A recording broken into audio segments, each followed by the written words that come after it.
J'habitais près de Longhouse. La nuit, j'entendais le bruit des tambours. Les tambours m'intriguaient, m'effrayaient un peu, mais m'intriguaient en même temps.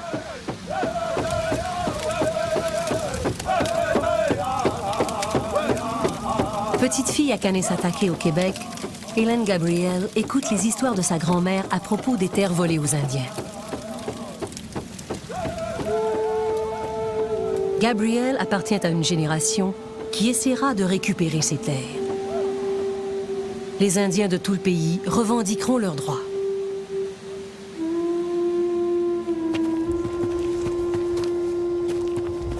C'est le jour du traité à Fort Good Hope, dans les territoires du Nord-Ouest.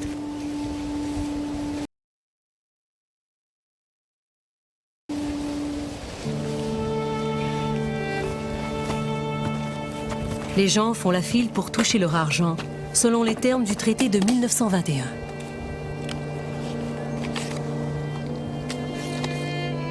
George Erasmus est d'aîné. Il a étudié ces traités et il est persuadé que son peuple est toujours propriétaire de sa terre. On avait la conviction que la terre appartenait aux Dénés et que les Dénés n'avaient jamais cédé leur droit de gouverner leur terre. Et voilà qu'un gouvernement territorial, une créature du gouvernement fédéral, exerçait illégalement une autorité sur nous. George Erasmus et les autres jeunes d'aînés veulent avoir la maîtrise de leur vie et de la terre qu'ils habitent. Pour Erasmus, les deux sont inséparables. Sans ressources renouvelables, nous perdons nos moyens de subsistance et notre mode de vie. Mais au milieu des années 70, les compagnies de gaz et de pétrole explorent le Nord pour y trouver des ressources. I am Judge Berger, and I am conducting an inquiry.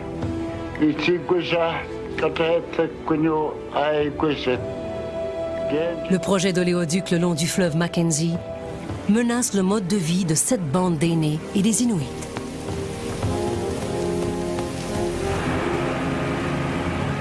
Thomas Berger rend visite aux communautés et écoute ce qu'elles ont à dire. George Erasmus lui dit que le peuple d'aînés se considère comme une nation. We were simply stating the same position that our people have always had. Our people have never given up the right to govern themselves. Our people have never given up this land. Calling for a radical change in L'enquête du juge Berger permet à beaucoup de Canadiens d'entendre pour la première fois les Indiens revendiquer leurs droits.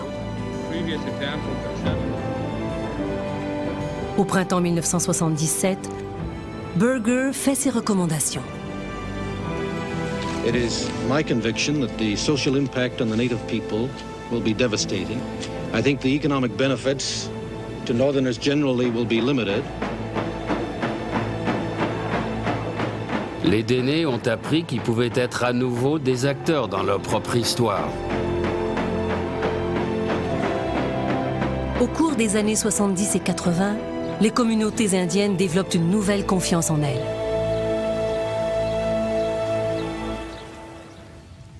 À Kanesatake, c'est par l'art qu'Hélène Gabriel explore ses racines mohawks.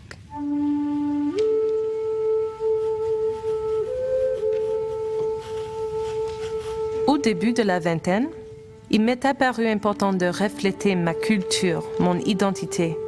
Je cherchais des visages, des symboles indiens et plus tard, je me suis mise à chercher mes propres racines.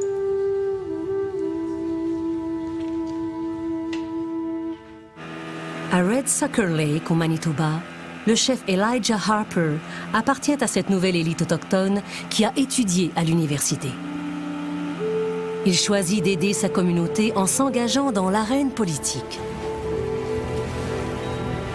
En 1981, il est candidat pour le NPD aux élections provinciales. En ville, les médias vous suivent et on sait que les gens sont informés. Mais dans le Nord, ce n'est pas comme ça. Il faut que j'explique que je me présente pour le NPD, que les couleurs sur le bulletin de vote représentent chacune un parti. Les partis, ça ne veut pas dire grand-chose pour eux, au sens politique et philosophique. Harper est le premier autochtone soumis à la loi des Indiens, élu au Parlement du Manitoba. Dans quelques années, il jouera un rôle mémorable dans l'histoire de son pays.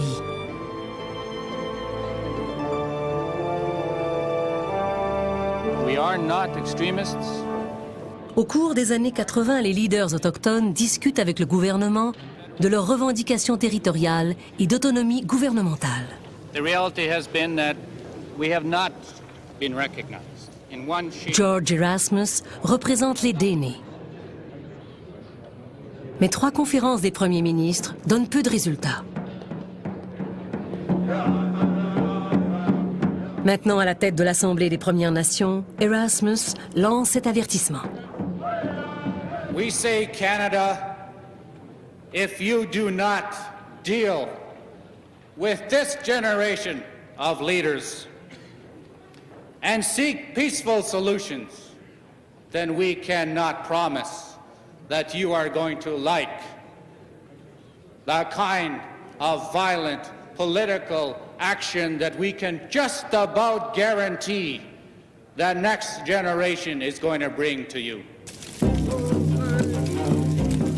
Les Indiens ont déjà utilisé la violence pour faire valoir leurs revendications territoriales. Les Haïdas des îles de la Reine Charlotte, en Colombie-Britannique, les Anishinaabe Temeagama à Temagami, en Ontario. This road is closed forever. Les Lubicons à Little Buffalo, en Alberta.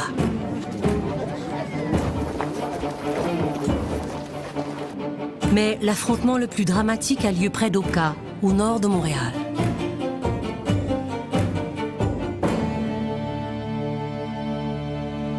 Les Mohawks de Kanesatake protestent contre un projet d'agrandissement d'un terrain de golf sur un territoire qu'ils revendiquent. Cet affrontement se transforme en crise nationale.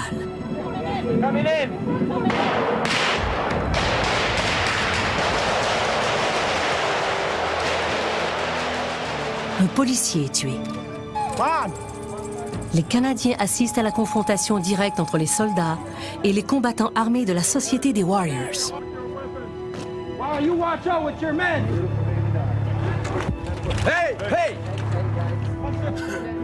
Hélène Gabriel est avec son peuple derrière les barricades.